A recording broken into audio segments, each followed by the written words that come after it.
Elle a coiffé les plus grandes actrices. Catherine Deneuve, Marion Cotillard, Isabelle Adjani, Léa Seydoux, Sophie Marceau, Popek. Ben non, pas Popek.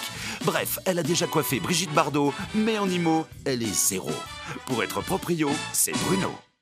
Bonjour à toutes et bonjour à tous. Bonjour Jean-Philippe. Une émission encore très intéressante aujourd'hui. Comment ça va ? Eh ben, ça va, très bien. Déjà, ça, c'est très intéressant. Ouais. Et je crois qu'on va parler d'une info qui concerne tout le monde. Oui, c'est ça. Aujourd'hui, nous allons vous donner les trucs et astuces pour savoir s'il faut rénover ou déménager en 2025. Question que tous les Français se posent. On s'est tous posé la question. Moi aussi, je me dis, tiens, les enfants grandissent, on va peut-être changer, on va peut-être carrément déménager, mais parfois, juste rénover, ça permet d'être mieux, en fait. D'être mieux. Alors, vous allez recevoir un invité que je redoute, personnellement. C'est l'un des plus grands hypnotiseurs de France. Il s'appelle Xavier Claus. Et alors, tu as raison d'avoir peur, parce qu'il m'a dit, je suis sûr, Bruno, je vais l'hypnotiser. Oui, mais moi, ça ne marchera pas sur moi, je suis sûr. Vraiment ? Ah ben, on va voir, on verra. En tout cas, je suis résistant. Xavier Claus, tu me le calmes, parce que... Oui. Et confiance. Oui, c'est ça. Allez, on est parti.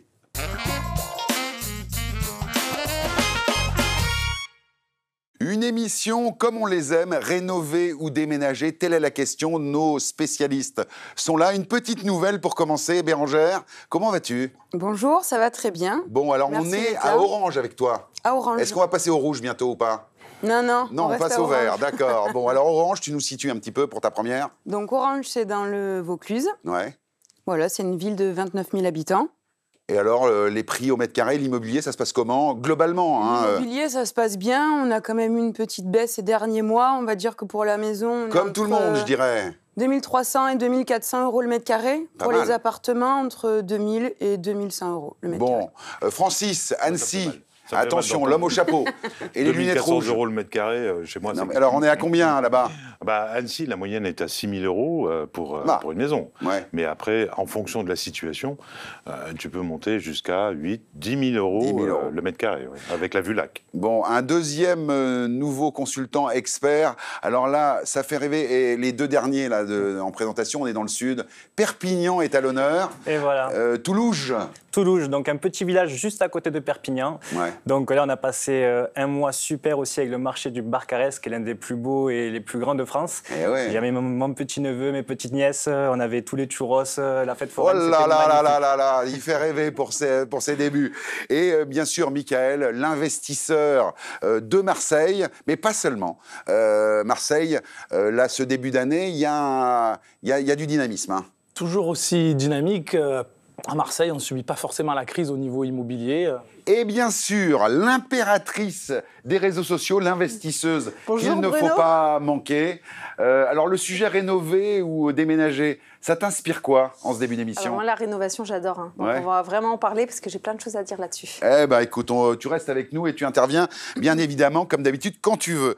Alors, tu as été voir, Francis, un spécialiste qui nous explique un petit peu ce que c'est que les différents types de rénovation. Voilà, exactement. Alors définir un budget de rénovation nécessite une bonne organisation. Il faut donc commencer par un diagnostic préalable pour identifier les besoins du logement. Il faut être capable de hiérarchiser les travaux en commençant par les travaux dits urgents, liés donc aux travaux de mise en norme, mais également des travaux d'isolation. Ensuite viendront les travaux liés à la modernisation des pièces à vivre et finalement les travaux d'aménagement extérieur et d'agrandissement. En résumé, pour vous donner une fourchette assez large pour chaque type de projet, pour une rénovation énergétique, comptez entre 15 et 50 000 euros. Pour une rénovation intérieure complète, entre 20 et 60 000 euros. Et pour les travaux d'extension et d'agrandissement, entre 30 et 60 000 euros. Finalement, pour les travaux d'agrandissement et d'aménagement extérieur, entre 10 à 40 000 euros. Eh ben voilà, alors là, on a vraiment le schéma, les trois types de rénovation. Qu'est-ce que tu retires de cette expertise de ce Ayoub ? Alors, moi, ce que j'en retiens, c'est qu'il faut absolument se faire accompagner Ouais. pour faire une rénovation, que ce soit une extension, que ce soit une cuisine, que ce soit une terrasse qu'on va réaliser chez soi, mais on a besoin de se faire accompagner. Et un professionnel, c'est toujours intéressant. Ouais. Bon, Adrien, pour ta première, alors tu as dit t'es team rénovation. Est-ce que tu as des expériences de rénovation qui permettent de conforter ton point de vue ? Alors oui, alors c'est très simple. Ma propre maison, voilà, je l'ai achetée à rénover. D'ailleurs, pour la petite on le histoire, verra tout à l'heure. Oui, voilà. effectivement, tu as fait des images avant-après. Exactement. Ça va être très, très bien. Bérangère, Qu'est-ce que tu penses de la rénovation? Alors, tu dis rénovation, c'est très bien, mais est-ce qu'il ne faut pas faire attention en fonction d'où on se situe, du prix au mètre carré auquel on achète, parce que ça change un petit peu le prix des travaux, mais globalement, en France, on est sur un prix au mètre carré, on vous le dit, hein, entre 800 et 1500 euros du mètre carré. Donc quand on est à 2000, 2500 euros et qu'on fait des travaux de 1500 euros, est-ce qu'on s'y retrouve? Alors moi, je pense que la question qu'il faut se poser, c'est est-ce que j'ai plus intérêt à rénover ou à déménager? Alors si je regarde le coût... Ça tombe bien, c'est le thème de l'émission. Hein, donc là, on est bien. J'ai une maison, je vends ma maison pour en acheter une autre. Je déménage, donc je vais racheter une maison 300 000 euros. Ouais. Je vais devoir investir des frais de notaire supplémentaires, 25 000 euros. D'accord. Plus les frais de déménagement. Alors, il faut savoir que les frais de déménagement, pour calculer les mètres cubes, je prends la surface totale de ma maison et en gros, je le divise en deux. Donc, si j'ai une maison de 100 mètres carrés, je vais payer un déménagement pour à peu près 50 mètres cubes. D'accord. Et donc, ça va me coûter... ça va me coûter 3 000 euros. Avec les frais bancaires, allez, je suis pour un déménagement à 30 000 euros. D'accord. Avec 30 000 euros, j'en fais de la réno. Hein. Oui. D'accord, mais est-ce que le prix de ta réno va augmenter le prix de ta maison?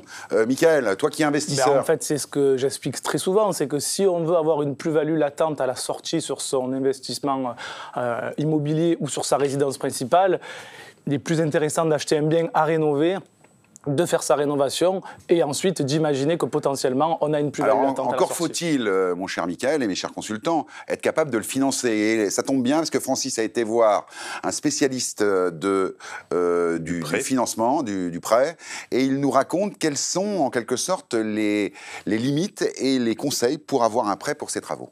Si on est sur moins de 75 000 euros de travaux et qu'on a un permis de construire, on reste sur du crédit immobilier. Sinon, c'est du crédit conso. Qui dit crédit consommation dit une durée plus courte, d'accord, et un taux plus élevé.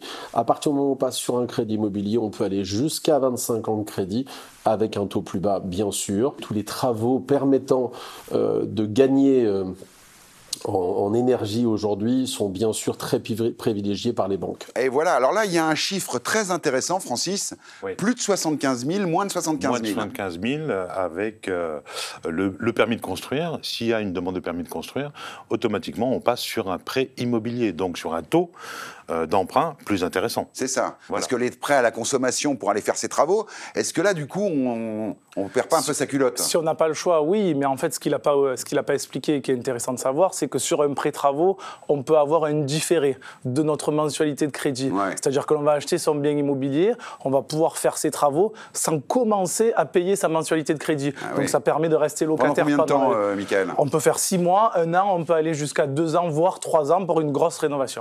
C'est bien ça. Alors, est-ce que vous le conseillez, ça? Est-ce que vous avez des exemples de rénovation réussie, justement, avec ces différés de crédit? Bérangère? Oui, j'ai pas mal d'exemples de réno bien réussis. En rénovation, pour une cuisine, il faut compter pour 6 mètres et un îlot central, 10 000 euros de réno pour la cuisine. Alors, on va le voir dans le détail, hein, les différents types de rénovation, les sols, les murs, les cuisines et les autres pièces de la maison.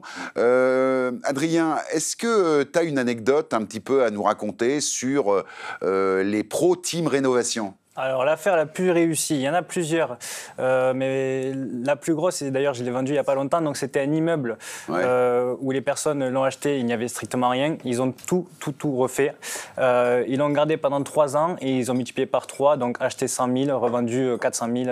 Et voilà, alors là on est effectivement dans un investissement, donc rénové pour mieux revendre, dans un investissement de type marchand de biens, on peut dire ça comme ça, hein, finalement. Michael?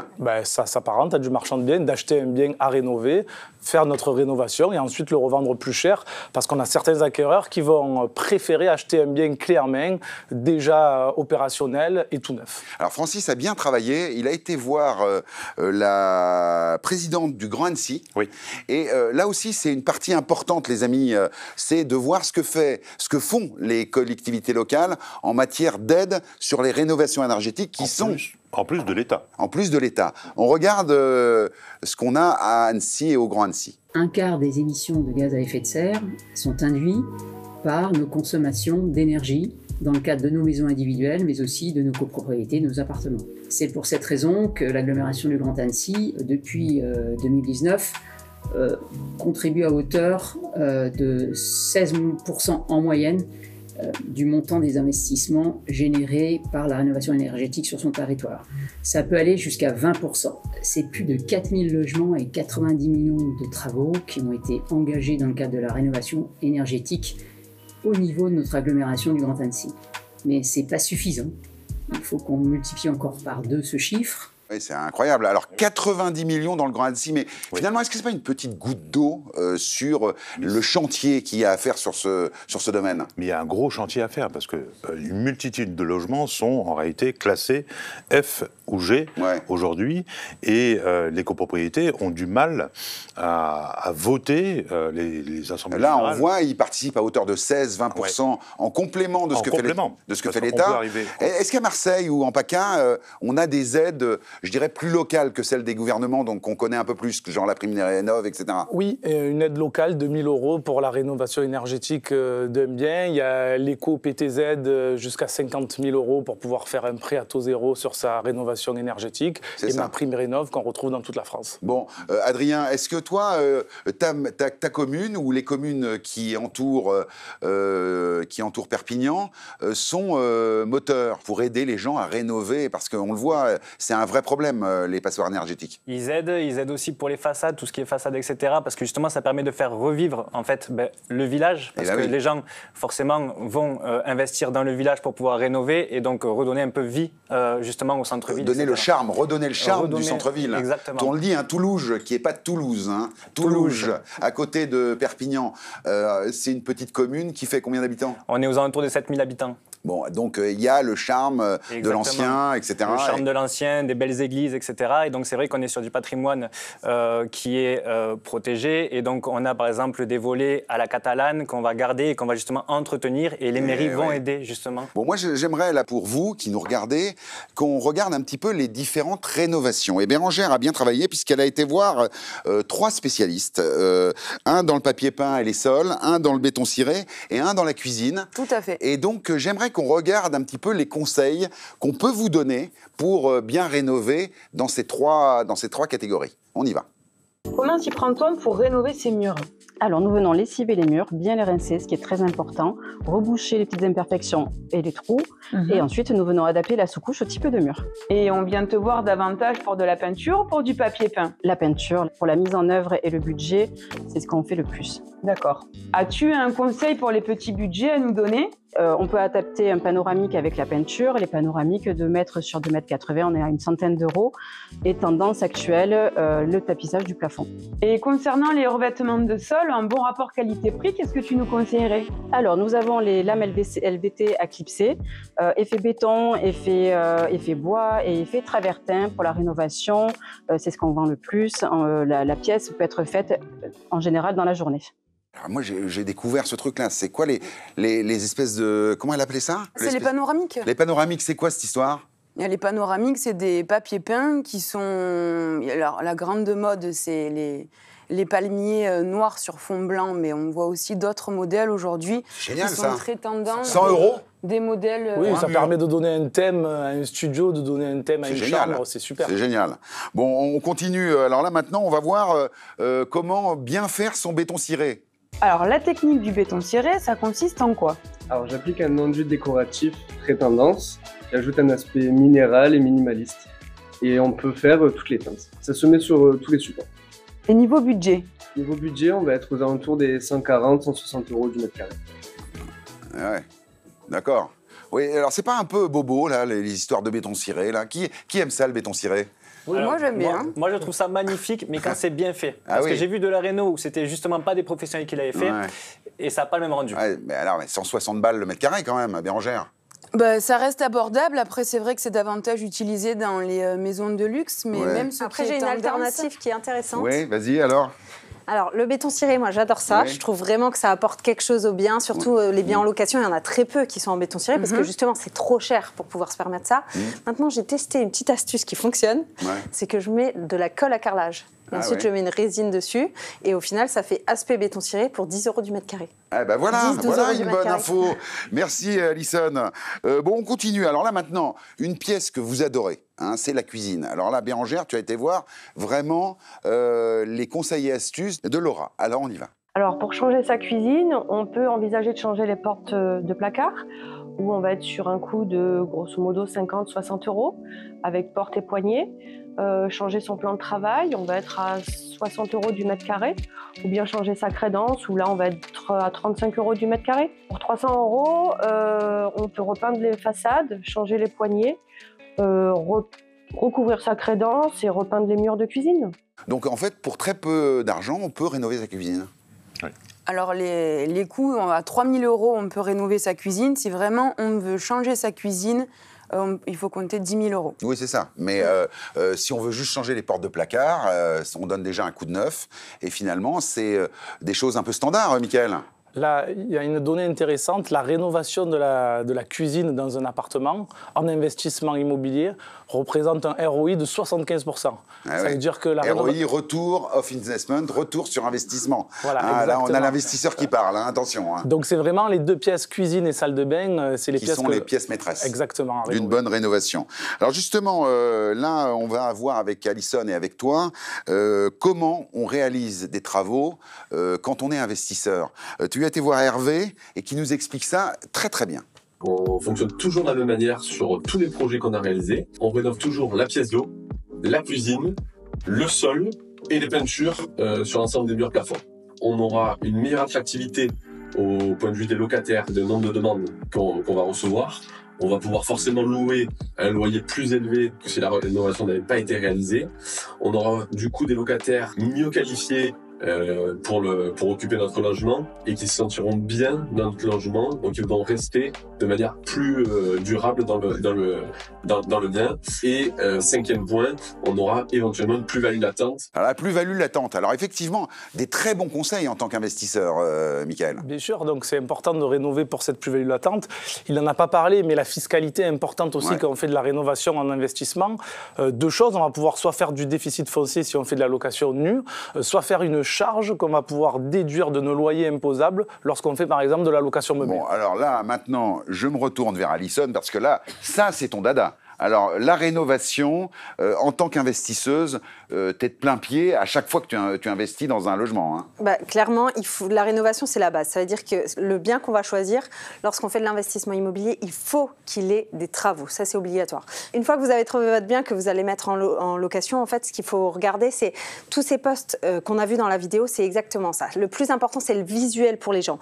Peut-être que vous n'avez pas besoin de faire toute l'électricité autour, refaire la plomberie. Par contre, visuellement, d'avoir une très belle salle de bain, une très belle cuisine, un nouveau sol et que les murs soient blancs et pas jaunis par le temps, ça change complètement l'aspect que vous allez donner, l'image de votre appartement aux futurs locataires. Vous aurez beaucoup plus de locataires, beaucoup plus de demandes et vous pourrez vous permettre de choisir votre locataire et ça, c'est pas... C'est pas donné à tout le monde. On va finir cette partie très intéressante sur la rénovation. La team rénovation est là avec Adrien. Tu as ton expérience personnelle du avant et du après. Parce que là, on a vu rénover en tant qu'investisseur. Maintenant, regardons pour ses propres besoins. Il y a des images que tu as ramenées. Ça, c'était donc avant. Hein. C'est ça, c'est le avant-après. Donc, pour la petite histoire, quand j'ai amené mes parents, ils m'ont dit « Mais qu'est-ce que tu fais? Tu jettes ton argent par la fenêtre ?» J'aurais dit « Écoutez, attendez un petit peu. » Donc voilà, il y avait des combles aménageables. C'est ce qui m'intéressait aussi parce que du coup, j'ai augmenté la surface aménageable et j'en ai fait une suite parentale avec le petit écran de cinéma, ce qui m'a permis aussi de rajouter une plus-value à la suite parentale. Ce qui donne ça, c'est aussi... après, hein. On le voit là. On le voit, ça. l'écran de cinéma, voilà, il est juste là sur l'IPN et après il descend forcément avec la suite parentale. Donc voilà, en fait, ce que j'ai cherché à faire, c'est tout simplement ce qu'on vient de dire. C'est-à-dire qu'au rendu, quand on voit, il faut que ce soit beau, il faut que ça claque, tout simplement. Et ça permet, en fait, aux clients, lorsqu'ils visitent, d'avoir le coup de cœur et d'acheter plus facilement. Bon. Donc voilà, là, on voit l'écran de ciné. Là, c'était pour toi, le client, c'était toi, là. Alors, là, c'est moi, mais justement, après, c'est dans une optique de revente. Ah, bah d'accord, je vois, toujours. De faire un petit billet. Toujours un petit billet, hein, Francis. Ouais, alors, moi, j'ai l'exemple de clients, Blandine et Jérémy, à Aix-les-Bains, qui ont rénové pour leur confort. Eh ben voilà, c'est ça. Pour leur confort, avec un budget raisonnable pour 30-35 000 euros. Ouais. Ils ont refait tout l'appartement en rez-de-jardin avec une terrasse de 30 mètres carrés, enfin quelque chose de sublime. Et ils ont aménagé leur comble en chambre parentale avec une cuisine, avec une salle de bain. Alors on le dit, hein, il y a 3 types de rénovation en fait. Il y a celui que l'on fait pour le confort, celui que l'on fait pour revendre et celui que l'on fait par obligation. Par obligation. Ben, en fait, c'est connu maintenant avec les DPE, tous les logements classés F et G, G à partir de 2025, F à partir de 2028, ne pourront plus être loués. Et ce qu'il faut savoir, c'est que 50% du parc immobilier des passoires énergétiques en France sont détenus par des investisseurs. Donc il faut sensibiliser les investisseurs sur leur rénovation. Bon. Alors les amis, vous m'avez hypnotisé. Réellement, hein, dans cette partie. Et ça tombe bien parce que Jean-Philippe est déjà avec Xavier Claus, qui est le maître de l'hypnose en France, un des maîtres de l'hypnose. Un invité du samedi qui est quand même assez exceptionnel, qui va nous révéler les secrets de l'hypnose. En fin d'émission, il nous a préparé quelques surprises. Je vous avoue que j'ai un peu les jetons. C'est un grand honneur et un grand plaisir de faire cette première partie d'interview avec Jean-Philippe et Xavier Claus. En 2021, un sondage révèle que 68% des Français préfèrent rénover leurs biens plutôt que déménager. Les rénovations peuvent s'étendre sur plusieurs domaines. Un simple aménagement intérieur, une rénovation de mise aux normes qui coûtera entre 5 et 10 000 euros, un agrandissement ou une extension pour un prix allant de 1 500 à 2 500 euros du mètre carré, des rénovations énergétiques qui coûtent en moyenne entre 10 et 30 000 euros. N'oubliez pas les aides de l'État. À titre d'exemple, en 2023, 2,7 milliards ont été alloués par l'État pour des rénovations énergétiques concernant 620 000 biens.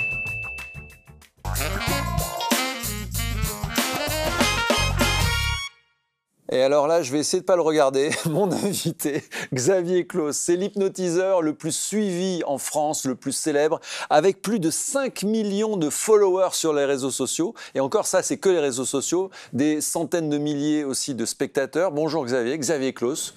J'ai peur. Salut Jean-Philippe, ça me fait très plaisir d'être là aujourd'hui. Ben moi aussi, ça me fait vraiment plaisir de te faire découvrir peut-être à ceux qui ne te connaissent pas encore, même si vraiment, là, t'es vraiment une des références, même si ce n'est la référence française de l'hypnose de spectacle, mais on va voir que c'est beaucoup plus que ça. Et ce qui est fou avec toi, c'est que tu démocratises l'hypnose. C'est-à-dire que là, encore, tout à l'heure, tu fais une formation, tu formes les autres à l'hypnose. Ouais, parce que en fait, pendant des années, c'était devenu tabou, c'était compliqué d'apprendre l'hypnose. Et voilà, je fais partie d'un groupe, hein, on est 3, et on tourne dans toute la France en spectacle. On a aussi une école de formation avec laquelle on forme tous les hypnotiseurs en France, tous ceux qui ont envie d'apprendre l'hypnose. Ouais, alors c'est vrai que ton actu, c'est avant tout le spectacle. Tu es partout en France. D'ailleurs, il suffit d'aller sur tes réseaux sociaux pour retrouver les dates près de chez vous. Ça s'appelle, le spectacle ? Les hypnotiseurs hors limite. Hors limite, 2.0, non ? C'est ça, exactement. Voilà, regardez ce que ça donne. L'hypnose est un état de détente et de relaxation. Si vous voulez que ça fonctionne, c'est très simple. Il suffit de vous concentrer et faire appel à votre imagination. Dans un instant, vous allez mimer la brasse. Regarde-moi bien et dors. Et si ça vous a plu, eh ben allez en parler à tout le monde. Voilà, faites comme Maya, dormez. J'ai l'impression qu'en fait, à chaque fois, tu repousses un peu les limites. C'est-à-dire qu'à chaque fois qu'on vient à ton spectacle, on vit un événement unique et inédit. Ouais, le but, c'est que les gens qui viennent découvrir un spectacle peuvent être acteurs du spectacle. Et ça, c'est vraiment unique. Il n'y a que les spectacles d'hypnose qui peuvent fournir ça.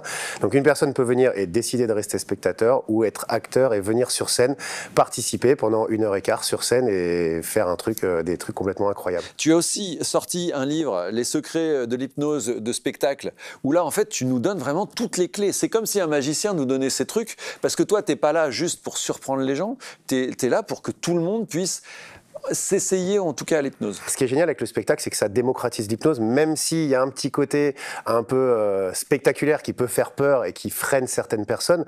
Mais en fait, dès qu'on a 10 secondes pour leur expliquer, les gens comprennent que c'est juste qu'on peut accéder à une partie, faire un travail en tous les cas avec leurs émotions. Tu peux pas manipuler la personne pour aller lui faire des choses qui sont en dehors de ses valeurs. Non, on peut pas. En fait, si on fait quelque chose à une personne qui n'a pas envie, elle va sortir de l'état et ça fonctionnera pas.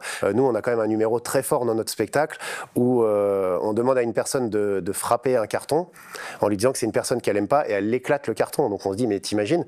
Eh bien on met notre vie en danger parce qu'à un moment on dit bah écoute, comment ça marcherait avec une vraie personne ? Et on lui donne une batte de baseball et on lui dit maintenant tu vas être aussi énervé que tu étais tout à l'heure mais là maintenant tu vas venir me frapper. Et en fait, il le fait pas. Ça fait 2 ans qu'on l'a dans le spectacle, on est encore vivant, mais voilà, on repousse les limites vraiment comme ça. Et donc, tu démocratises dans les spectacles, tu démocratises avec un livre, tu démocratises avec des formations en présentiel, des formations en ligne aussi. Il y a aussi une appli. Enfin, tu es partout, en fait. Tu es vraiment l'hypnotiseur 2.0. En fait, en France, il n'y avait pas grand-chose. Il y avait des thérapeutes, mais finalement, chacun reste un petit peu dans son coin et on essaye d'aider et d'accompagner tout le monde. On s'est rendu compte avec notre groupe que l'hypnose, on pouvait le mettre partout. C'est-à-dire qu'aujourd'hui, on travaille avec des chefs d'entreprise qui ont envie, qui veulent avoir une préparation mentale parce qu'on a du stress, parce qu'ils ne gèrent pas toujours leurs émotions ni les émotions de leurs employés. Et donc, on leur apprend à se gérer eux-mêmes, à pouvoir aider et accompagner les autres. Mais aujourd'hui, par exemple, tous les médecins, les pompiers, les infirmiers, tous les gens qui sont issus des premiers secours, qui ont des douleurs, qui sont souvent démunis, avec l'hypnose de spectacle, on a des techniques qui sont très rapides et on leur montre comment on peut gérer une douleur en 5 minutes, en 10 minutes. D'ailleurs, on peut accoucher sous hypnose, on peut même se faire opérer sous hypnose. Alors, ça n'anesthésie pas complètement, mais ça accompagne, en fait, c'est ça ? Oui, c'est comme un accompagnement. Aujourd'hui, l'hypnose, elle doit accompagner la psychologie, elle doit accompagner la médecine. Les médecins font des métiers qui sont formidables, mais ils n'arrivent pas à tout résoudre. Quand tu as une personne qui a une crise d'angoisse, ils sont complètement démunis, on va leur donner des cachetons. Nous, en fait, avec un mot, quelques techniques, on peut leur faire passer une crise d'angoisse en quelques secondes. Voilà, c'est des métiers qui sont complémentaires et si tu me dis on est partout et on utilise les réseaux pour une seule raison, c'est démocratiser l'hypnose, d'inciter les gens à ouvrez-vous, regardez. Et ce que j'adore, c'est que je dois être le champion du monde des commentaires négatifs avec fake, escroc, charlatan. Et je dis aux gens, c'est très simple, vous n'y croyez pas, c'est pas grave, c'est très simple. Allez voir, tester. Le mieux, c'est encore de tester soi-même. D'ailleurs, tout à l'heure, en fin d'émission, on va voir si tu peux justement hypnotiser une partie de nos chroniqueurs. On va voir ça tout à l'heure. J'aimerais revenir un peu sur ton parcours. Tu es né où ? Alors, je suis né dans le 93. À Blanc-Ménil. D'ailleurs, j'ai créé une école de formation dans la ville où j'ai vécu, ça fait 40 ans que je suis là-bas. Donc c'est ton secteur à toi. Et alors ton parcours est fou parce que rien ne te prédispose ni à être sur scène, ni à être hypnotiseur. Tu es directeur d'école au départ. Ouais, je travaillais avec les enfants. Ouais. Et ta vie a changé, mais très très vite, avec l'hypnose. J'ai été voir un spectacle et je me suis dit, ça, je peux le faire. Et avec un des gars de mon groupe, on a été se faire une après-midi avec un gars qui nous a expliqué quelques techniques. Et je m'occupe de club de sport aussi. Et donc, du coup, j'ai expérimenté sur les gars de mon club de sport. Et ils m'ont dit, bon, c'est fou. Et donc, le soir même, je suis retourné chez Édouard et je lui ai dit, putain, j'ai fait une expérience incroyable. Il me fait, attends, j'ai des gens de ma famille qui viennent. Et là, je me suis fait passer pour un prof d'hypnose. Et son prof d'hypnose, alors que ça faisait 3 heures que j'avais appris à coller les doigts. Le soir même. Et complètement affolant, je mets une personne en état hypnotique, je l'endors et j'arrive à lui faire oublier son prénom. Enfin, je sais plus exactement tout ce que je lui ai fait. C'était incroyable, en une après-midi. Et c'est en pratiquant qu'on performe son art. Hein, mais je faisais n'importe quoi parce qu'il n'y avait pas de formation. Quand je posais des questions en disant comment on fait pour faire tomber les gens par terre, on me dit mais faut pas le faire. Je dis je vous demande pas s'il faut le faire, c'est comment on fait. T'as appris tout seul, quoi. On était un groupe, donc on a réussi entre nous à s'enrichir. Très rapidement, j'ai été très très sollicité. On a fait des émissions de télé très rapidement. La France a un incroyable talent. C'est ça. Donc là, ça te révèle, tu ne pouvais plus continuer à être directeur d'école et hypnotiseur. La petite histoire, c'est que mon dernier jour de classe, c'était le 5 juillet 2016. Je reçois un coup de téléphone à 15h30. Je finissais à 16h15, c'était la fin de ma carrière en fait. Et je reçois un coup de téléphone d'Incroyable Talent qui nous dit « Vous êtes sélectionné, vous allez participer à l'émission ». Et je me dis « Tu ne peux pas avoir un signe plus fort que celui-là ». Est-ce que tu peux faire un truc rapidement sur moi ? Sur toi ? Ouais. Alors si tu l'as vécu, tu l'avais bien vécu il y a 2 ans. Oui, j'avais bien vécu. Voilà. C'est assez marrant parce que regarde, au moment où je te parle, regarde ton corps, il se fiche d'un coup. Ouais, c'est vrai. Ouais, c'est assez marrant. Et en fait, ce qui est super marrant, c'est que même au moment où tu vas fermer les yeux, ton corps, il va commencer à se détendre, à se relâcher, à se figer de plus en plus. D'ailleurs, tu as ton bras qui est juste là et au moment où tu vas pouvoir te laisser aller, tu vas commencer à repartir dans cet état et t'endormir. 5, 4, 3, 2, 1. Et dormir maintenant, très profondément. Okay. Et comme je ne sais pas ce que je dois faire de l'émission maintenant, je vais devoir le réveiller. Et Jean-Philippe, tu te réveilles maintenant ? Ouais, je suis pas sûr que ça marche sur tout le monde après 2 ans. Il y a des fois... Ok. Donc là, vous savez quoi ? Moi, je vais me remettre un peu et puis on se retrouve tout à l'heure avec nos chroniqueurs, sans moi, avec Xavier Claus, donc l'hypnotiseur référence en France. Merci.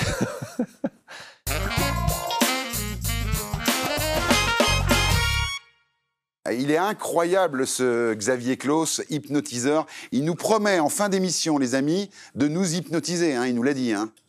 Ça va être chaud patate. Hein. Quelqu'un s'est déjà fait hypnotiser ici? Alors moi, ça ne fonctionne pas. Donc, non, mais ça, alors, Xavier... oui, il m'a dit que ça prendra peut-être plus de temps. Quelqu'un s'est déjà fait hypnotiser ou pas? Ça marche pas. Alors, je vais vous dire, Xavier m'a dit hors caméra qu'il n'y avait personne qui résistait à l'hypnose. C'est ça, personne. Plus de temps. C'est une question de temps. Bon, alors, deuxième partie, on est en première partie. Hein, on est quand même dans cette émission fort intéressante où on pose la question fatidique, déménager ou rénover. En partie 1, on avait des teams rénovation. Et là, en partie 2, c'est plutôt team déménagement. Hein. Oui. Un peu plus, oui. Bon. Bah, regarde. nous, on est déménageurs. Jean-Marie, le Nord, Valenciennes, c'est quoi que tu es en train de faire là? Alors, je suis en train de vous préparer une petite spécialité de Valenciennes qui s'appelle le luculus. Ah oui. Un mélange de foie gras, de langue de bœuf un peu fumée. Oh là, bon bah tu nous prépares les toasts. Oui, je prépare tout ça. Toulouse à l'honneur avec Yann, toujours en forme, toujours souriant. Pleine forme. Bon, plutôt team déménagement, ouais, toi. team déménagement, ouais. Bon, Dans okay. les travaux, c'est bon. Ouais, les travaux, c'est pas ton truc. Non. Alexandre, pareil. C'est pareil, c'est pas mon truc, on déménage. Saint-Étienne, on le verra dans une prochaine émission. Saint-Étienne, championne du monde de l'investissement locatif. Eh ben oui, c'est une bonne chose et ça fait venir beaucoup de monde et ça c'est plutôt très bien pour nous. Bon, très bien. Et puis Laurence, alors la région parisienne, Vincennes, l'Est de Paris. Alors là, effectivement, une ville où il fait bon vivre. Hein, c'est sur la ligne 1 du métro. Hein. Exactement. Il fait vraiment bon vivre, beaucoup d'activités pour tous les âges. Ouais. Et alors, moi, je suis de la team rénovation et déménagement. Ah, d'accord, ok. Bon, il s'est passé... en plus, il y a les vieilles voitures qui sont...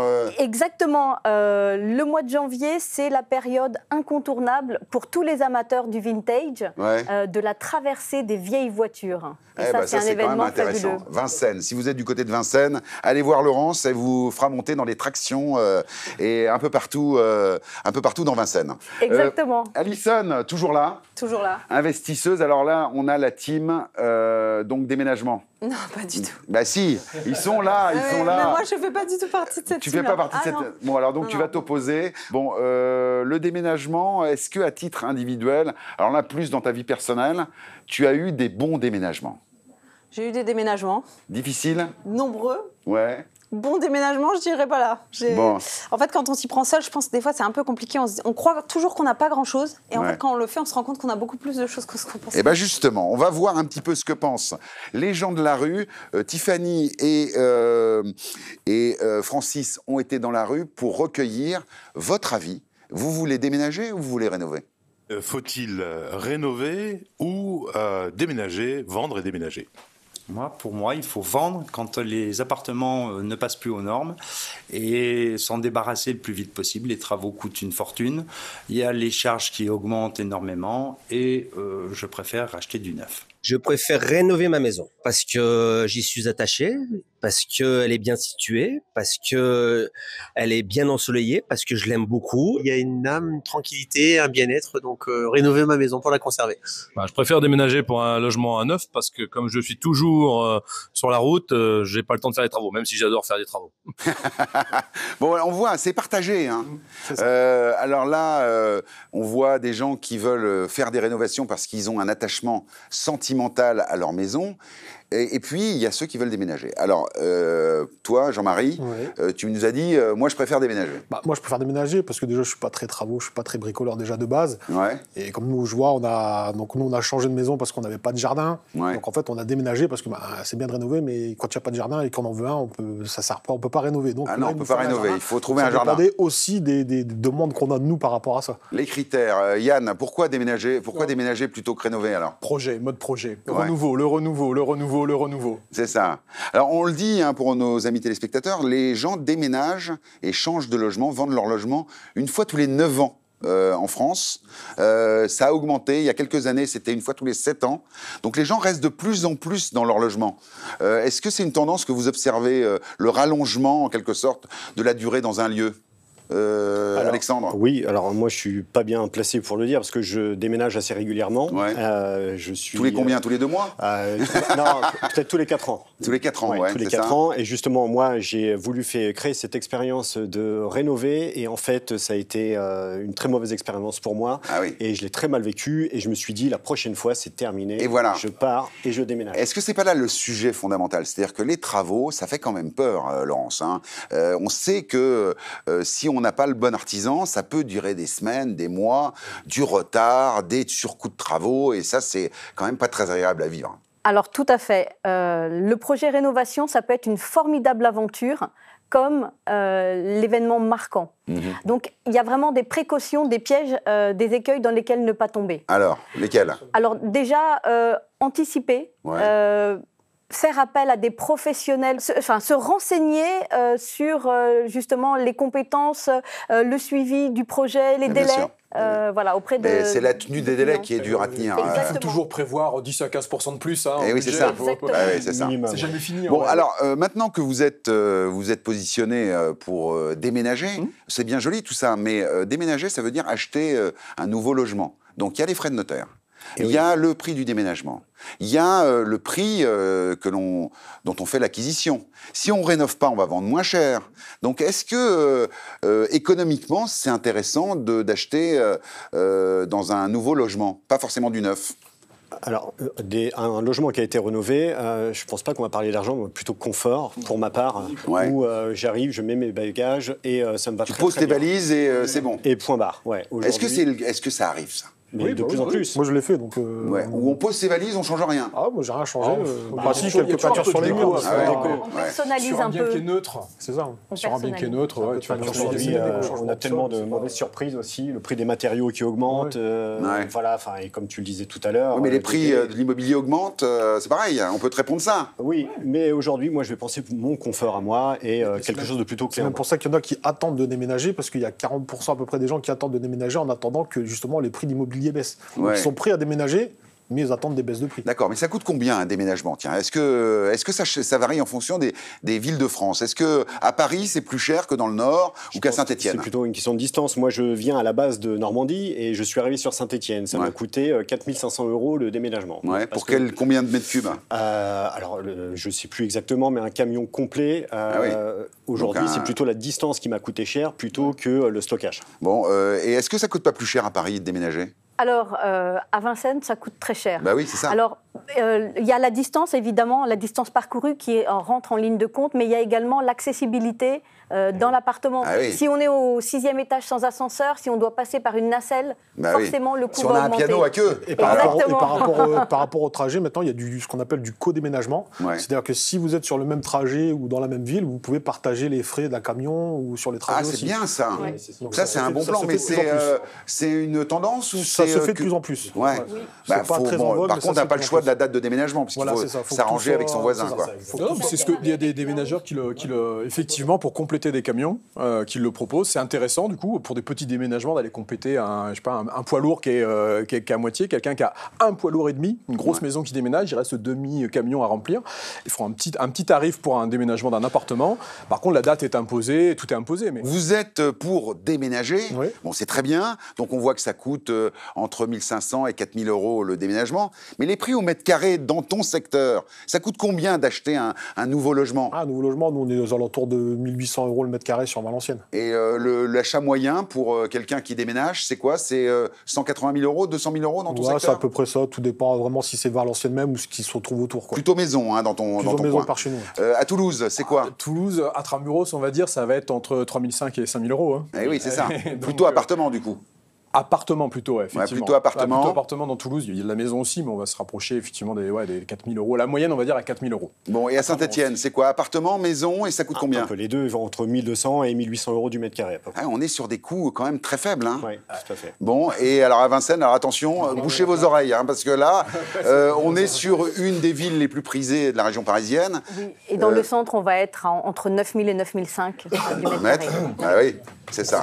Et après, on a des coins de Vincennes qui sont un petit peu moins chers, où on est Exactement. à 7-8 000 euros du mètre carré. Exactement, à l'ouest et à l'est. Bon, alors voilà, alors donc ça, il faut quand même le prendre en compte. Donc si on a un bien et qu'on le vend et qu'il n'est pas rénové, on ne va pas le vendre au meilleur prix.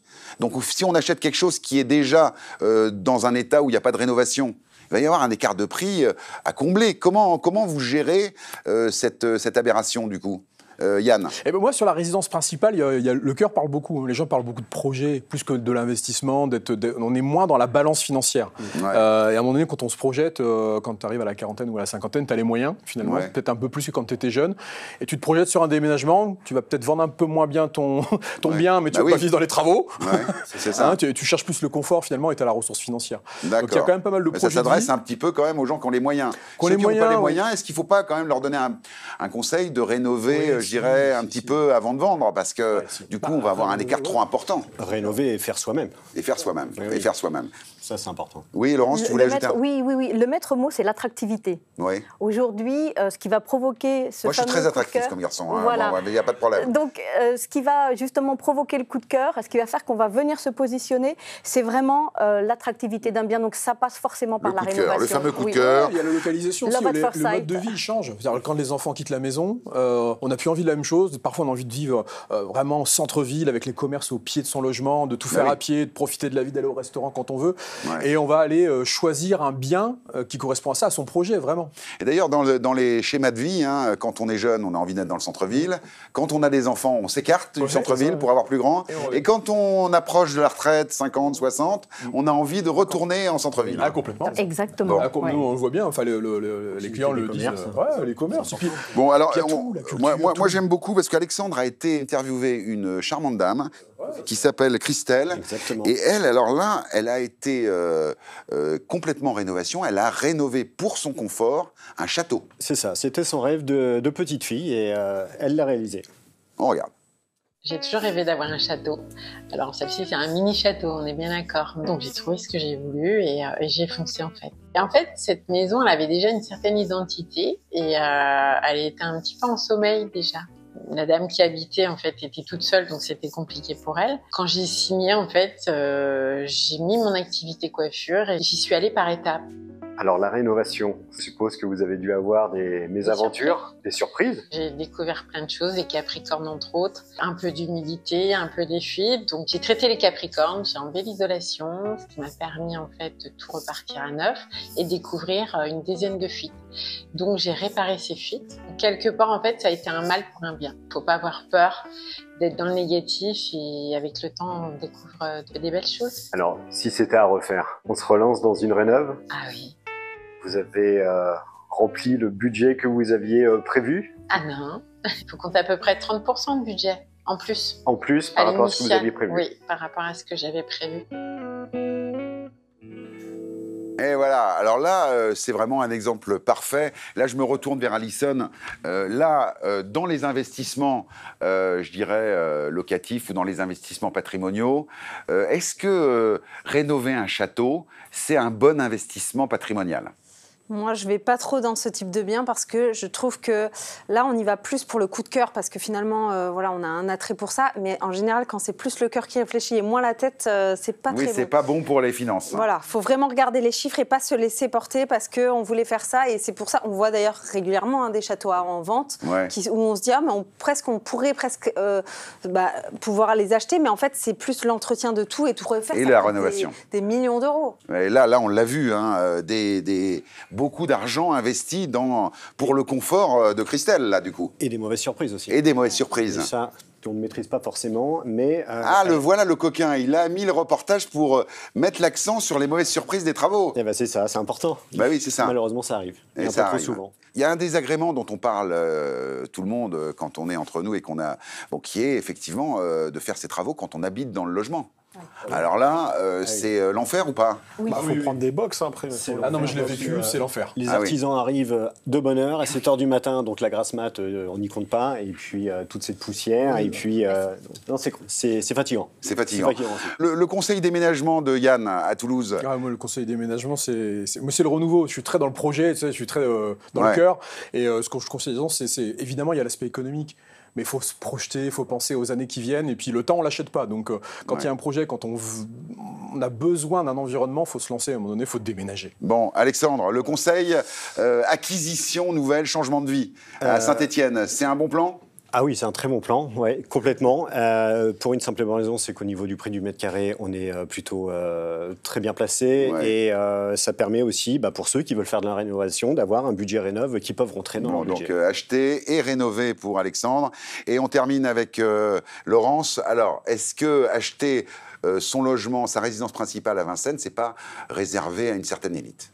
Alors, c'est effectivement très onéreux et dans le centre particulièrement, il y a beaucoup de rénovations, d'appartements qui nécessitent une rénovation. Donc, donc non seulement, là il y a les doubles peines, on achète et il faut rénover. C'est gai. On terminera sur cette bonne réflexion. Parfois, on achète, mais il faut aussi passer par l'étape rénovation. Ne ratez pas la fin de l'émission, il y a Xavier Claus qui nous a réservé des surprises pour nous hypnotiser. Et tout de suite le récap et on se retrouve en troisième partie. En moyenne, un Français déménage 4,6 fois au cours de sa vie. En France, en 2021, l'INSEE estime que 6,8 millions de Français ont déménagé, soit environ 10% de la population. En moyenne, un déménagement coûte entre 1 000 et 4 500 € pour un logement familial. Évidemment, si l'on déménage pour acheter, il faut compter également les frais de notaire qui s'élèvent à 8,5% du prix d'achat pour un bien ancien et entre 2 et 3% pour un logement neuf. Une troisième partie où on va faire une synthèse et on va répondre à vos questions. Ils sont là, les 4 experts, plus Alison qui est toujours là. Hein. Toujours. Tout va bien ? Tout va bien, bon, extrêmement bien. Alors, nous avons le plaisir d'avoir bien sûr Marie qui va répondre de manière très pertinente, comme d'habitude, avec le Beaujolais à l'honneur, encore une fois. Oui, Franche-sur-Saône, donc avec très important, la fête des conscrits, le week-end prochain. Ah voilà. Donc la fameuse fête des conscrits que tout le monde connaît sur France. Non, vous avez le droit de dire que vous ne connaissez pas, hein, attention. C'est très local. J'ai déjà pris mon billet de conscrit. C'est très local, donc les 20 ans qui vont défiler donc dans la rue à partir de mercredi jusqu'à dimanche sont les hommes qui sont nés en 2005. Non mais c'est une grosse fête, il faut le dire. C'est une grosse fête où le maire remet les clés aux conscrits, donc aux 20 ans. Aux 20 ans, donc il remet les clés, ça veut dire qu'il leur laisse faire ce qu'ils veulent. Si vous voulez participer à cette fête, c'est nos régions ont du talent. Hein, c'est ça l'histoire. Voilà. Tous chez Marie alors. Ouais. Tous chez Marie. Tous chez Marie. Tous à Villefranche. Francis Feniat est avec nous. Annecy, l'est de la France. Voilà. Annecy, Aix-les-Bains, Chambéry. Des belles régions. Hein. Pays de Savoie. Yann est revenu avec nous également. Donc Toulouse. Eh oui. J'ai pas ramené les bonbons à la violette. Bah non, mais alors qu'est-ce que tu fais? C'est pas extra. Enfin, on va pas se mentir, c'est pas extra. Ah, c'est pas terrible. Mais bon, puisque tu insistes. Et bien sûr, l'indétrônable Eric Weiss qui est là et qui va nous éclairer sur le choix cornélien, rénover ou déménager. Tu en penses quoi d'ailleurs? Vaste sujet. Eh oui. Ça dépend. Oui, ça dépend. Bon, on va passer à quelqu'un d'autre. Alors, ça dépend de quoi? Non, mais en réalité, si on rénove, il faut s'attendre à la vérité. La vérité, c'est que ça prend du temps, de l'énergie, c'est fatigant, ça coûte beaucoup plus cher que ce qu'on pensait au début. Et on n'est même pas sûr que ça nous plaise, et surtout, si on doit revendre derrière, que ça plaise à l'acquéreur. Donc la question mérite d'être posée. Les coûts des rénovations énergétiques, entre 15 et 30 000 € pour une maison de taille moyenne. Bon, alors des aides, mais quand même, il reste un coût résiduel. Alors, c'est délicieux. Alison, si tu en veux d'ailleurs, n'hésite pas. Ah oui, bah tiens, on va lui donner à Alison. Attends, j'y vais. Oui, alors donc, C'est obligatoire. Donc en fait, en réalité, la grande problématique des aides, c'est qu'elles s'adressent très souvent à des personnes avec des revenus relativement faibles. Ouais. Donc paradoxalement, quelqu'un qui a de l'argent et qui serait en capacité de rénover n'a pas les aides. Et l'inverse est vrai aussi. Bon, alors, quand on rénove sa maison sur l'énergie, sur la baisse des coûts d'énergie, on a une baisse des factures importante finalement. Est-ce qu'on sait quantifier ça? Qui veut s'y coller? C'est un peu compliqué comme question, mais sur une maison de taille moyenne. Une maison de taille moyenne qui n'est pas rénovée Ouais. Il faut et compter on fait 2500 € d'énergie sur l'année. Ouais. Et une fois la rénovation faite, donc rénovation, le changement des menuiseries, le mode de chauffage, l'isolation des combles, on tombe entre 800 et 1000 €. Ah oui. Ah oui, on divise de plus de 2 les coûts énergétiques. Donc ça compte, ça. Pour le professeur d'université, là, les chiffres parlent d'eux-mêmes. Là. Alors, les chiffres parlent d'eux-mêmes. De toute façon, les ratios sont assez simples. Hein. C'est entre 12 et 18 ans le retour sur investissement à l'heure actuelle. Ouais. Voilà, bon an, balance, c'est à peu près ça. Ah, quand même. Donc, il faut le temps. Par contre, si on se projette à plus long terme, et de toute façon, en immobilier, il le faut, effectivement, c'est rentable. Bon, on le dit, j'aimerais qu'on fasse, pour que vous sachiez combien ça coûte de rénover, c'est combien le prix au mètre carré pour rénover sa maison. On entend tous les chiffres, des fourchettes totalement hallucinantes. Ça coûte combien? Est-ce que ça dépend des régions? Pas tellement. Bon, quand on regarde, effectivement, il y a des main-d'œuvre un tout petit peu moins chères selon les régions, mais comme le coût des matières premières est absolument équivalent partout, hein, les écarts, on parle de 5 à 10%, pas plus. Pas plus de 5 à 10%, et on est sur 1000 € du mètre. Quand on se dit 1000 € du mètre, c'est... Moins, plus. Non. Ah, on n'est pas d'accord. Non, alors, 1000 €, je pense qu'on est dans les bonnes... Alors, Alison qui a déjà fait beaucoup de travaux de rénovation. Combien ça coûte de rénover son bien de manière complète, au bon... En moyenne, ce que je dis qui serait valable donc dans toute la France et pour rénovation standard, si on enlève fenêtres, toiture... Combien, Alison? 1000 € du mètre carré. 1000 € du mètre. 1000 € en du mètre. sachant que j'ai déjà fait des rénovations à 200 € du mètre carré et d'autres rénovations à 1500 du mètre carré. Voilà, mais avec 1000 € du mètre carré, on ne se trompe pas vraiment. Juste pour la rénovation énergétique. Non, pour toute la rénovation. Complète, hors grosses œuvres. Pour 100 mètres carrés, ça fait 100 000 € quand même. Hein. Oui. Alors, non, mais voilà. 1000 € du mètre, c'est quand même quand on s'en occupe un minimum soi-même. Il ne faut pas oublier le prix de son temps. Si on prend une vraie maîtrise d'œuvre très chiadée, c'est quand même difficile d'être à 1000 €. Nous sommes là également pour répondre à vos questions. Et bien sûr, ils sont là pour y répondre. C'est le Selfie-Mot.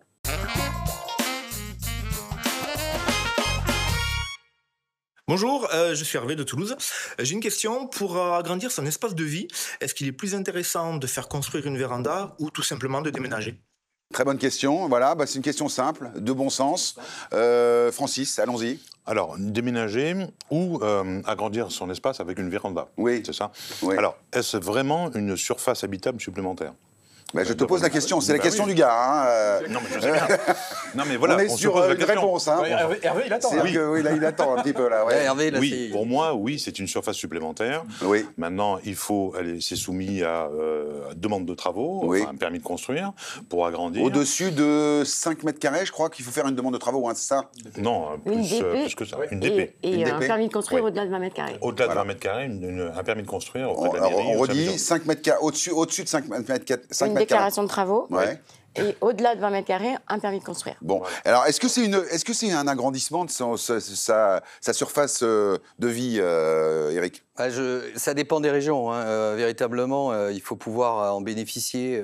Voilà. Et quand on ferme dans des régions qui sont ensoleillées, en réalité, ça ne crée pas de vraie plus-value. Ça ne crée pas de plus-value. Mais pour le coût d'une véranda, on peut faire une extension.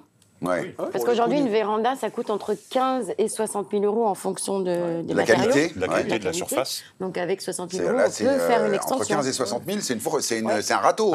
Ça dépend des matériaux. Deuxième question des téléspectateurs. Bonjour, Laure de Toulouse.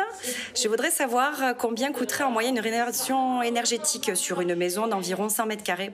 Bon, là, on a répondu tout à l'heure entre 15 et 30 000 €. Oui, on y est. C'est ça? Oui, c'est à peu près ça. Mais ça dépend si on met une pompe à chaleur, pas de pompe à chaleur. Enfin, il y a tellement de paramètres. Mais, et donc, ça dépend aussi si on est éligible aux aides, à MaPrimeRénov', etc., en fonction des revenus. Oui. Donc, qu'est-ce qu'on peut conseiller à nos téléspectateurs pour qu'ils s'y retrouvent? On a un site sur le gouvernement qui donne l'accès aux aides. Ou comment on fait? Ou on s'adresse à un professionnel qui fait le calcul à sa place? Comment on fait? Tu vas tout simplement soit sur le site de MaPrimeRénov', voilà, tout simplement, ou tu t'adresses à ton intercommunalité ou ta communauté de communes qui va t'orienter avec les différents services qui sont l'ANA, qui sont les différents services qui t'aident.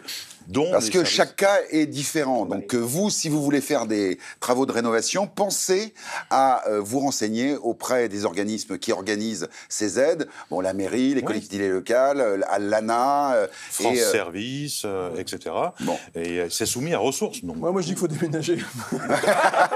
C'est pas mal. C'est bon. Déménager dans un logement qui est classé de A à C. Qu'un investisseur est tout fait, on achète clé en main. Mais du coup, on achète beaucoup plus cher. Ouais, c'est vrai. En fait, c'est parfait qu'il y ait des gens comme toi, parce que du coup, des gens comme moi font des bonnes affaires. C'est pas des gens comme moi. Si moi, je suis cher, effectivement. Troisième question. Salut, c'est Manon de Toulouse. Je voulais savoir, avec les frais de notaire, est-ce qu'il vaut mieux déménager ou rénover ? Très très bon, hein, c'est chocolat. Du lac, les roseaux, là. Non, j'ai toujours pas mangé le... Alors, la question est simple. Marie ? Les frais de notaire, c'est entre 7,5 et 8%. Et 8,5 Bientôt peut-être 8,5. Moi, je suis pour la partie rénovation et pas de déménagement. Alors là, effectivement, quand on parle de frais de notaire qui augmentent sur un achat à 200 000 euros, 8%, c'est quand même 16 000 euros. Donc on peut faire des travaux avec 16 000 euros. Voilà, donc c'est quand même un bilan économique qui est... Oh, t'as pas l'air d'accord, Eric ? En fait, ça dépend si on est dans une optique de faire une bonne affaire à l'achat. Quelqu'un qui fait une bonne affaire à l'achat, en réalité, il absorbe ces 8,5. On a vu que c'était pas si simple, et ça dépendait vraiment de votre configuration de vie, le changement de vie, les situations de vie, les revenus, bien évidemment, l'accès aux aides. Tout ça est quand même assez complexe, donc renseignez-vous bien auprès des professionnels, regardez sur les sites qui vont vous aiguiller là-dessus. Tout ça est un peu hypnotisant, vous l'avez vu en première partie, Jean-Philippe reçoit Xavier Claus, il nous a préparé plein de surprises et j'ai hâte de voir ce qu'il nous a préparé. Jean-Philippe, c'est à toi. On a un peu peur ici sur le plateau, on regarde ça avec attention.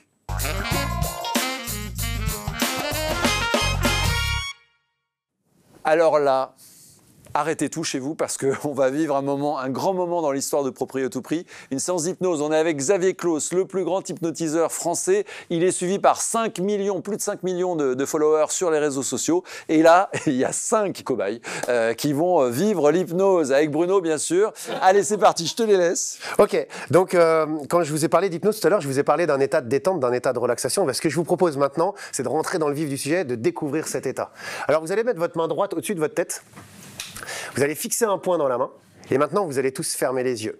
Juste imaginez qu'à l'intérieur de cette main, vous ayez un aimant et l'autre aimant est sur votre front. Et quand votre main va toucher votre front, vous allez plonger dans un état profond de détente et de relaxation.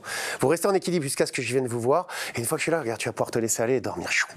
Maintenant, tu ouvres 5, 4, 3, 2, 1. Tu t'endors. 2, maintenant, 2, 5, 4, 3, 2, 1. Non, Jean-Philippe, dors. Il n'était pas au courant. Et maintenant, vous allez plonger de plus en plus profondément. 5, 4, 3, 2, 1 dans cet état de relaxation. Et à 0, tout votre corps se relâche maintenant. Et vous dormez maintenant très profondément. Dans un instant, vous allez essayer de vous lever, mais vous allez vous rendre compte qu'il vous sera totalement impossible de bouger car tous les muscles de votre corps vont être complètement tétanisés. Vos bras, vos jambes. Plus vous allez forcer dessus, plus vous allez être verrouillé au sol. Et là, vous ouvrez les yeux maintenant. Allez, on essaye de se lever, mais vous allez vous rendre compte qu'il vous est impossible de bouger. Allez, tirez sur votre corps, mais plus tu vas tirer, plus le reste du corps va s'ancrer au sol. Bruno, ouvre les yeux là. Allez, regarde, on va déverrouiller la tête. Tirez sur la tête, et plus vous allez tirer sur la tête, plus le reste du corps va se verrouiller au sol. Et tout redevient normal. Maintenant, allez, vous pouvez vous relever. Ah ouais, bah oui, il s'est penché. Il est tombé. Alors on avait dit non. Bon, alors... Ça va, Jean-Philippe? Tiens, mets-toi là, Jean-Philippe, juste là. Voilà. Viens, Bruno, on va commencer par toi. Alors, juste une chose, vous restez bien en équilibre sur les jambes, d'accord? Tu vas poser ta main sur ma main et appuie bien fort. Appuie vraiment fort. Appuie vraiment. Dors.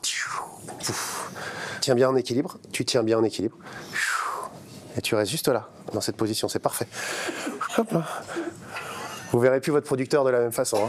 Vas-y, tu vas te mettre juste là. Tu vas serrer tes pieds l'un contre l'autre. Ok. Dans un instant, ton corps va devenir dur comme du fer, comme du métal, comme de l'acier. Il sera totalement impossible pour toi de te plier, impossible de te casser. Ok, je vais t'inviter simplement à fermer les yeux, Et maintenant, tu vas serrer les poings le plus fort possible. Tu vas coller les bras contre ton corps, colle bien les bras contre ton corps, et tu vas contracter les bras le plus fort possible. Contracte. Et moi, je vais exercer une force pour séparer tes bras, et tu vas m'empêcher de les écarter. Et maintenant, tu vas te grandir, te raidir. Et pour être sûr que tu restes solide, on va verrouiller chacune de tes articulations au niveau du cou, au niveau des épaules, au niveau des coudes et des hanches. Et maintenant, je vais complètement verrouiller ta colonne vertébrale. Si bien qu'il est totalement impossible pour toi de te plier, impossible de te casser. T'es dur comme du fer, comme du métal. Tu vas maintenant te laisser tomber en arrière. T'es dur comme du fer, comme du métal, comme de l'acier. Totalement impossible pour toi de te plier, impossible de te casser. Tu bloques la nuque. Super. Et maintenant, on va te rajouter une petite bouteille d'eau. Est-ce que tu peux venir avec moi? Monte les fesses. Alors tu fais attention, c'est un garçon. Ok? Mets bien ton pied droit là. Là. Vas-y. Et tu poses l'autre de l'autre côté. Et tu montes les fesses. Super. Tu peux redescendre tranquillement. Alors Bruno, juste une question. On a mis sur toi un verre d'eau. Est-ce que tu crois que maintenant, tu as la capacité de porter une bouteille d'eau? Ouais. Ouais, ferme les yeux. Ok, tu viens avec moi? Impossible pour toi de te plier. Impossible de te casser. Monte les fesses, Bruno.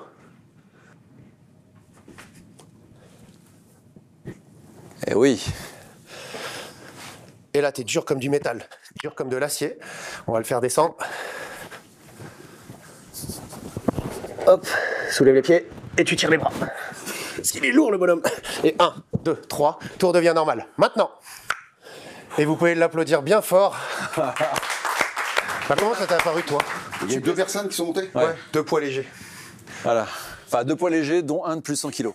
Ah oui. Voilà. Toi, t'es monté? Ouais. Bon, il s'appelle Xavier Claus, c'est l'hypnotiseur français à suivre sur les réseaux sociaux, déjà plus de 5 millions de followers. Vous pouvez retrouver aussi son livre pour vous aussi tester chez vous. Le mieux, c'est encore de se faire former. Voilà, Bruno, voilà, bah, on va le réveiller la semaine prochaine peut-être. Allez, on se retrouve la semaine prochaine dans Proprio à tout prix, samedi à 11h10 sur Sister. Ouais, attention parce que on en a encore un peu besoin. Merci évidemment à tous nos chroniqueurs qui viennent de partout en France pour vivre cette expérience avec nous. Allez, bonne semaine, à samedi prochain.